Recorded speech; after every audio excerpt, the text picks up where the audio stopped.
लोकतंत्र के परिणाम। पाठ का नाम है लोकतंत्र के परिणाम और प्रश्न है कि उत्तरदायी शासन क्या है। उत्तरदायी शासन क्या है, इसकी दो विशेषताएं बताइए। तो उत्तरदायी शासन है क्या, उत्तरदायी शासन का अर्थ क्या होता है। तो एक निश्चित समय और अंतराल पर निर्वाचन की व्यवस्था द्वारा सरकार का गठन कर शासन चलाना उत्तरदायी शासन कहलाता है। एक निश्चित समय हो और उसके अंतराल पर एक निश्चित समय और अंतराल पर निर्वाचन की व्यवस्था द्वारा सरकार का गठन कर शासन चलाना उत्तरदायी शासन कहलाता है। कैसा शासन कहलाता है, तो उत्तरदायी शासन कहलाता है। इसकी दो विशेषताएं इस प्रकार से हैं। इस प्रकार की उत्तरदायी सरकार का गठन जनता स्वयं करती है। तो उत्तरदायी जो सरकार होती है उसका जो गठन है वो जनता स्वयं करती है। नंबर 2, उत्तरदायी शासन में एक वैध सरकार होती है। जो उत्तरदायी शासन होता है इसमें एक वैध सरकार होती है।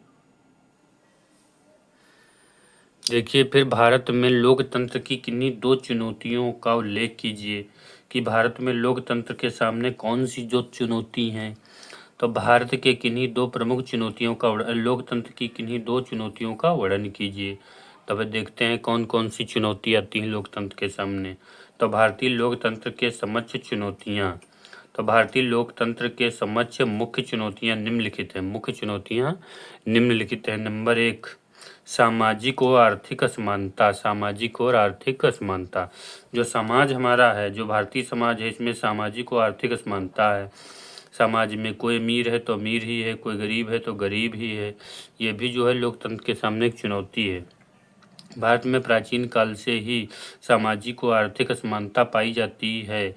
समाज में एक ओर उच्च जाति है, दूसरी ओर निम्न पिछड़ी जाति है। जो आर्थिक दृष्टि से अमीर और गरीब में अंतर बहुत अधिक है। अमीर और जो गरीब है इसमें अंतर जो है बहुत अधिक मात्रा में पाया जाता है। आर्थिक और सामाजिक आर्थिक असमानता के होते हुए लोग अपने अधिकारों का उचित रूप से प्रयोग नहीं कर सकते हैं, क्योंकि ऐसे अंतर से हीनता आती है और वर्ग संघर्ष को जन्म देती है। लोकतंत्र कमजोर हो जाता है। तो ये तो हमने आपको बताई है, पहली चुनौती लोकतंत्र की है। पहली चुनौती लोकतंत्र की क्या है, तो है सामाजिक एवं आर्थिक असमानता। दूसरी चुनौती है गरीबी, पावर्टी जो है। तो गरीबी भारतीय लोकतंत्र के सामने एक बहुत बड़ी चुनौती है। गरीब व्यक्ति अपने राजनीतिक अधिकारों को स्वतंत्रतापूर्वक प्रयोग नहीं कर सकता है। चुनाव लड़ना तो दूर की बात है, वह अपने मत का प्रयोग भी स्वतंत्रतापूर्वक नहीं कर सकता है। भारत में आज भी काफ़ी संख्या में लोग गरीबी रेखा के नीचे रहकर भारत में आज भी लोग काफ़ी संख्या में गरीबी रेखा के नीचे रहे कर अपना जीवन का गुजारा कर रहे हैं। भारत, ध्यान देने की बात है कि आज भी जो भारत है गरीब देश है। भारत में आज भी काफ़ी संख्या में लोग गरीबी रेखा के नीचे रह रहे हैं। ऐसे व्यक्ति को काफ़ी संख्या में बार अपना वोट बेचने के लिए भी मजबूर हो जाते हैं। कभी कभी तो ये वोट बेच देते हैं। फिर जातिवाद जो है, ये तीसरी चुनौती है, जातिवाद। ये जातिवाद है क्या, तो भारत में लोकतंत्र के लिए एक बहुत बड़ी चुनौती है। जातिवाद भारत में लोकतंत्र के लिए एक बहुत बड़ी क्या है, तो चुनौती है। तो जातिवाद क्या होता है, तो भारतीय समाज जाति पर आधारित समाज है। भारतीय जो समाज है, इंडियन सोसाइटी है, वो जाति पर आधारित समाज है।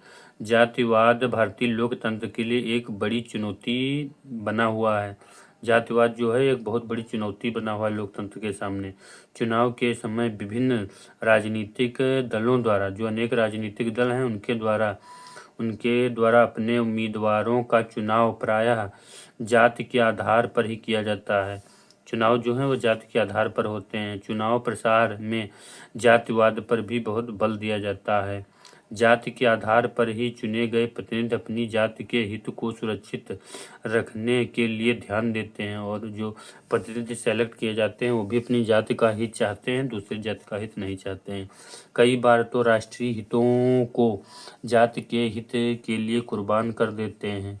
अतः जातिवाद हिंसा की राजनीति को भी जन्म देता है। ये तो हमने आपको क्या बताई हैं कि लोकतंत्र के सामने जो चुनौती हैं हमने उनका उल्लेख किया है। लोकतंत्र के सामने चुनौती। आइए फिर जानते हैं लोकतंत्र किस प्रकार उत्तरदायी, जिम्मेदार और वैध सरकार का गठन करता है।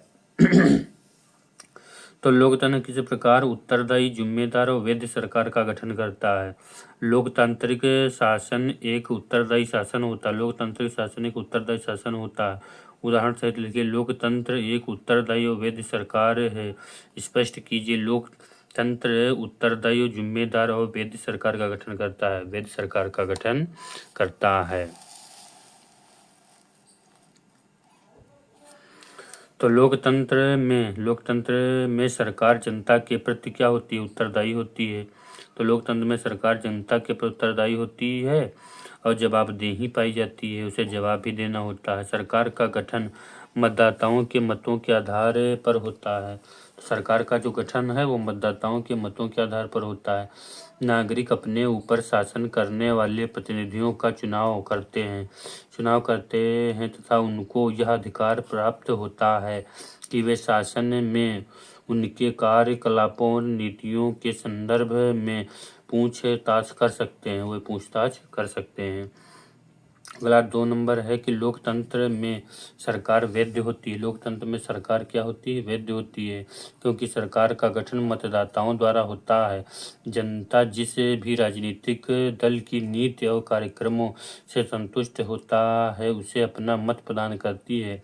लोकतंत्र में सरकार नागरिकों को की निष्ठा और विश्वास को जीत लेती है। निष्ठा और विश्वास को क्या कर लेती है, तो जीत लेती है।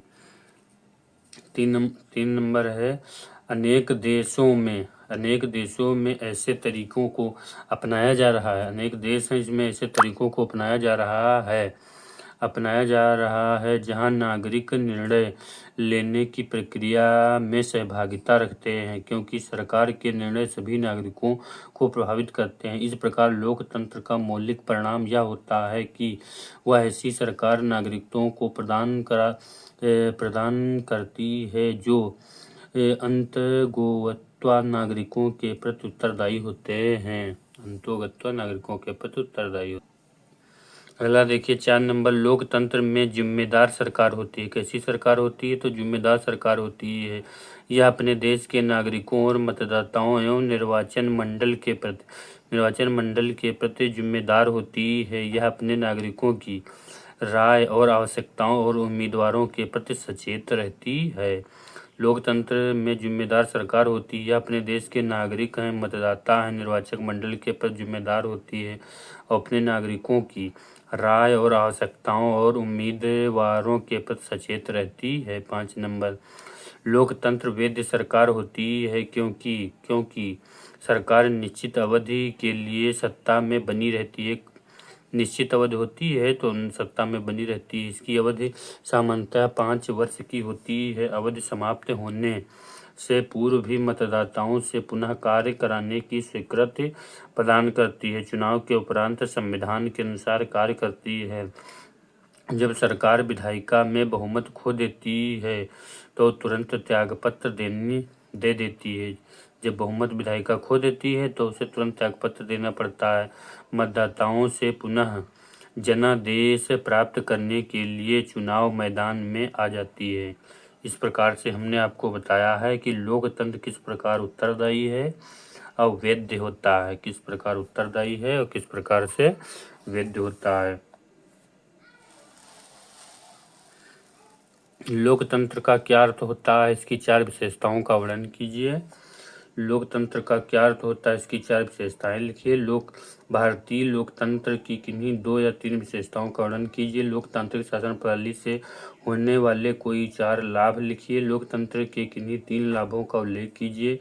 एक अच्छे लोकतंत्र की परिभाषा दीजिए, इसकी विशेषताएं बताइए। लोकतंत्र के 4 प्रमुख विशेषताएं बताइए। तो इस प्रकार से भाई लोकतंत्र की विशेषताएं देखिए।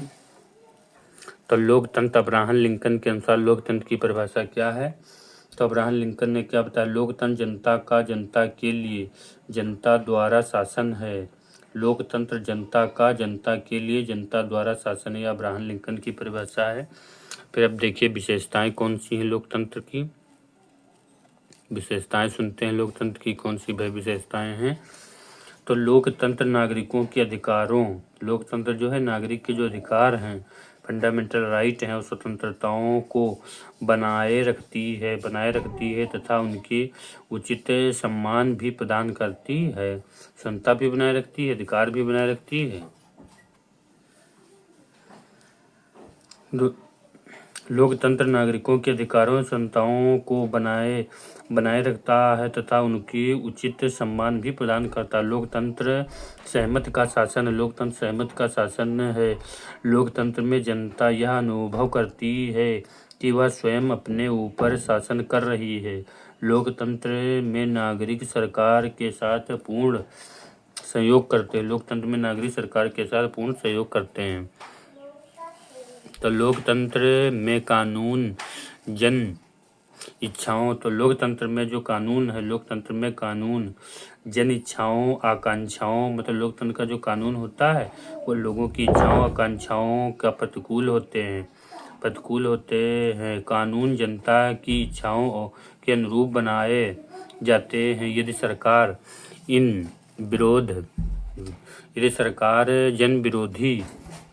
जन विरोधी कानून का निर्माण करती है तो जनता को ऐसे कानून का विरोध करने का भी अधिकार प्रदान है। जनता को विरोध करने का अधिकार प्रदान है।